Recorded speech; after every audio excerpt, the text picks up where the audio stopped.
सर्वप्रथम सर्वांना जय शिवराजे शंभूराजे. चला तर आज आपण चाललोय देवदर्शन करायला. आता तुम्हाला एक प्रश्न पडला असेल की मध्येच देवदर्शन का बरं? तर आपल्या भावाचं आहे लग्न, त्याच्यामुळेच आपण चाललोय कुलदेवतांचा आशीर्वाद घ्यायला. सगळ्यात पहिले गाडीची टाकी फुल करून घेतली आणि गाडी डायरेक्ट समृद्धी पुलावर चढवली. टोल नाका क्रॉस करून पुलावरती आल्यानंतर असा व्ह्यू भेटला ना, विचारू नका डायरेक्ट.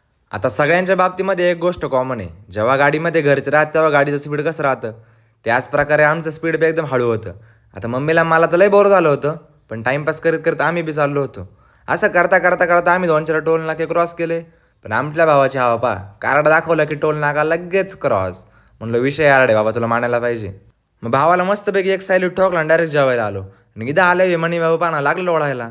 याला म्हणलं याला लय भूक लागेल दिसती. भाऊ म्हणे थांब, याला बरोबर जेवू घालतो. मग मणीला बी जेवू घातलं आणि आम्ही बी जेवलो डायरेक्ट बाहेर आलो. दिवाळीचे आकाशकंदील काही अजून निघेल नव्हते, व्ह्यू एकदम टॉप क्लास होता. मग गाडीत बसलो आणि पुढच्या रस्त्याला लागलो. इथं कुणीतरी दिला दुराडा करून. म्हणलो पटकन गाडी काढून घेऊ, इथं नाही तर काय आपल्या डोळ्यात दूर बीर जायचं. आणि पुढचा रस्ता बांध तुम्हीच, एकदम चकाचे, काही खड्डे बिड्डे नाही. मग काय गाण्याने आमच्या गप्पा गोष्टी एवढ्या क्लास रंगल्या होत्या ना, की गप्पा गोष्टी करता करता आम्ही कधी तुळजापूरला पोहोचलो आम्हाला समजलं नाही. इथं पोहोचल्या गाडी पार्किंग लावून दिली आणि थोडंसं फ्रेश होऊन देवीच्या दर्शनाला निघालो. मंदिराच्या परिसरात आल्यावर समजलं की लई गर्दी दिसती बाबा. मग काय सगळे दुकानं बिकानं पाहत पाहत आम्ही देवीच्या मंदिरापर्यंत पोहोचलो. इथं पोहोचल्या सगळ्यात पहिले बाहेर फोटो काढून घेतले आणि नंतर मंदिरामध्ये एंट्री केली. सगळ्यात पहिले गणपती बाप्पाचे आशीर्वाद घेतले आणि पुढं आलो. आणि गर्दी पण आहे किती, विचारू नका डायरेक्ट, विषय खोलमध्ये गर्दी होती. मग लोकांना विचारत आम्ही रस्ता सापडला, लाईनीपर्यंत पोहोचलो. पण एवढी गर्दी पाहून माझे डोळे करायला लागले. म्हणलं आता 4-5 तास आरामात दर्शनासाठी लागणार. पण एक गोष्ट मात्र खरी आहे बरं का, जेव्हा आपण कधी लाईनीमध्ये उभे राहतो ना, तेव्हा आपल्याला कधीच बोर होत नाही.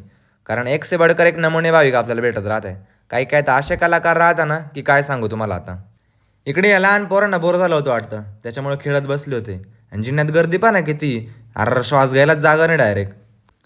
आणि हे काही काही भाविक पहा ना, यांना काय गरज जायची काही झाली ती काय माहिती, सारखे इकडून तिकडे उड्या मारत होते बाबा.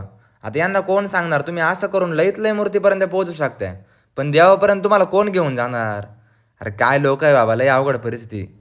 जाऊ द्या, त्यांच्याकडे दुर्लक्ष करू आणि आपण आईचं दर्शन घेऊ. तुम्हाला खरंच सांगतो, एक नंबर दर्शन झालं, एकदम मस्त आणि शांततेमध्ये आपलं दर्शन झालं. आणि मंदिराच्या परिसरामध्ये खूप छान छान रांगोळ्या काढण्यात आल्या होत्या. सगळं बघत बघत आपण बाहेर आलो आणि हे चित्र पाहिल्यानंतर माझ्या डोळ्यात अक्षरशः पाणी आलं. मम्मीला म्हणतो तुला काय घ्यायचं ते इथूनच घे तू.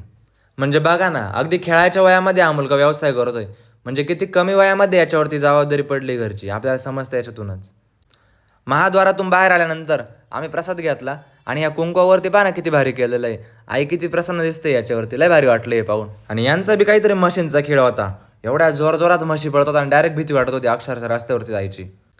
मग थोडासा चहा नाश्ता करून घेतला आणि डायरेक्ट पंढरपूरची वाट धरली. म्हणलं आजचा मुक्काम पंढरपूरलाच करू. आणि रात्रीची वेळ असल्यामुळे रस्त्याला पण गर्दी कमी होती, त्याच्यामुळे आम्ही एकदम लवकर पंढरपूरला पोहोचलो. पंढरपूरला तर पोहोचलो, पण राहण्याची सोय बघायची होती, त्याच्यामुळे डायरेक्ट भक्तनिवास गाठलं. आणि एवढं मोठं आणि सुंदर भव्य दिव्य भक्तनिवास मी पहिल्यांदा माझ्या आयुष्यामध्ये पाहिलंय. आणि मला डायरेक्ट दुसऱ्या देशामध्ये आल्यासारखं वाटत होतं. आणि स्वच्छता बिच्छताचं विचारू नका, एकदम क्लीन अँड क्लिअर. इथं रूम घेऊन रूममध्ये बॅगा ठेवून दिल्या आणि फ्रेश होऊन डायरेक्ट जेवणासाठी आलो. आता प्रवास करून सगळेजण एकदम थकलेले होते, त्याच्यामुळे जेवण आलेल्या पहिले जेवणावर ताव मारून घेतला. जेवण झाल्यानंतर रूमवरती येऊन डायरेक्ट झोपून घेतलं. दुसऱ्या दिवशी काय मग पहाटे लवकर उठलो, कारण की पप्पांनी सांगितलं होतं सकाळी लवकर उठले पाहिजे आणि आपले दर्शन पण कसे सकाळी गर्दी कमी असल्यामुळे लवकर होऊन जातील. आणि मग मंदिराकडे जाताना हे सुंदर दृश्य पाहिलं आणि दिवसच प्रसन्न झाला. वारकऱ्यांच्या साथीने महाराजांचं दर्शन घेतलं आणि पुढं श्रीकृष्ण मंदिरात पण दर्शन घेतलं. फोटो काढता काढता आम्ही डायरेक्ट विठ्ठल रुक्मिणी मंदिराजवळ पोहोचलो. पण इथं आल्यावर समजलं की इथं मोबाईल अलाउड नाही. मग परत मागं जावं लागलं, मोबाईल ते लॉकरमध्येच ठेवून आलो. पण दर्शन वगैरे एकदम भारी झालंय. त्यानंतर बाहेर आल्यानंतर वातावरण पाहा किती फ्रेश होतं आणि डेकोरेशन एकदम क्लास केलं होतं मंदिराला, डायरेक्ट रामकृष्ण हरी. एवढं सगळं सुंदर दृश्य पाहून आम्ही परतीच्या वाटेला निघालो, पण रस्त्यामध्ये हा गजरावाला दिसला. मम्मीला गजरा घातला. म्हणलं मला पहिले चहा नाश्ता करायची लई गरज आहे आता, कारण आपला पुढचा स्टॉप डायरेक्ट जेजुरी होता. तोपर्यंत आपल्याला कुठंच थांबायचं नव्हतं. मग सगळं आवरून घेतलं आणि निवांतमध्ये लगेच जेजुरी गाठायचं ठरवलं. मग गाडीमध्ये बसल्यावर काय फुल गप्पा गोष्टी, पप्पांचे लहानपणचे किस्से, हे सगळं ऐकत ऐकत आम्ही डायरेक्ट जेजुरीला पोहोचलो.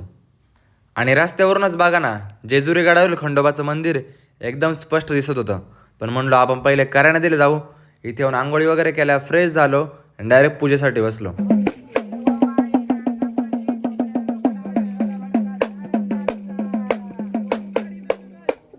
इकडची सर्व पूजा आटपून आम्ही गडाकडे आलो आणि या मुख्य महाद्वारामधून आम्ही पुढे निघालो.